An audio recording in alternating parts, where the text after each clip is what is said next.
Hello everyone, welcome back with Sunday mini blog. Sunday মানেই outing.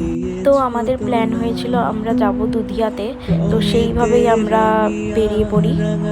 আমরা যাচ্ছিলাম চারজন, ভাই, পিন্টু, শঙ্করদা আর আমি। তো দেখো আমরা এখন অলমোস্ট কাছাকাছি চলে আসছি। আমরা যারা শিলিগুড়িতে থাকি তারা কিন্তু অনেক লাকি, কেন বলো, 1-1.5 ঘন্টায় পাহাড় চলে যাওয়া যায়। যাই হোক, যাওয়ার রাস্তায় একটা হয়ে গেল দুর্ঘটনা, আমাদের গাড়ি হয়ে গেল পাংচার। এখানে সবাই মিলে পাংচার ঠিক করছিল, আর রাস্তায় একটা খুব ভালো দাদা ছিল, তারা আমাদের হেল্প করে। আর এমন জায়গায় পাংচারটা হয়, মানে মিডিল জঙ্গলে আমাদের গাড়িটা খারাপ হয়ে যায়।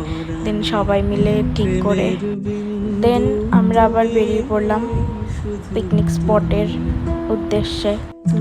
প্ল্যান যখন হয়েছে যাব তো যাবই। এই যে আমরা চলে আসছি দুধিয়া নদীটা পার করে যে আরেকটা স্পট আছে ভেতর দিকে, আমরা সেটাতেই যাচ্ছিলাম, বিকজ ওই পাশটায় প্রচণ্ড ক্রাউড ছিল আর এদিকটায় ক্রাউডটা কমই ছিল, মোটামুটি 4-5 জনের মতো ছিল, মানে 4-5 জন ফ্যামিলি মতো ছিল, আর আমরা ছিলাম। আর ওই দিনের ওয়েদারটা শিলিগুড়ির তুলনায় ভীষণ ভালো ছিল দুধিয়াতে। আমি তো ভাবছিলাম যে শিলিগুড়ির মতোই ওয়েদার হবে, বাট না, ভীষণ ভালো ছিল ওয়েদারটা।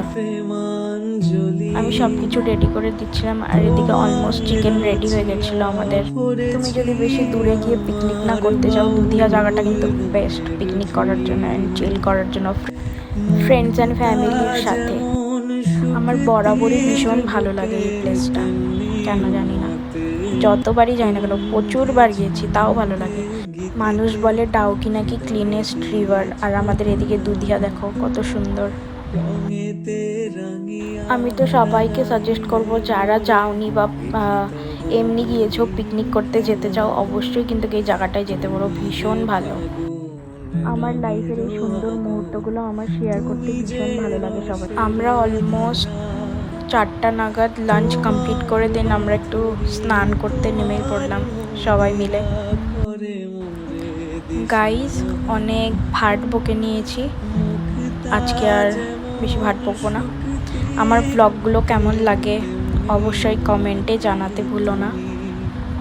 দেখা হবে আবার নেক্সট কোনো ব্লগে। আজকের মতো এতটাই।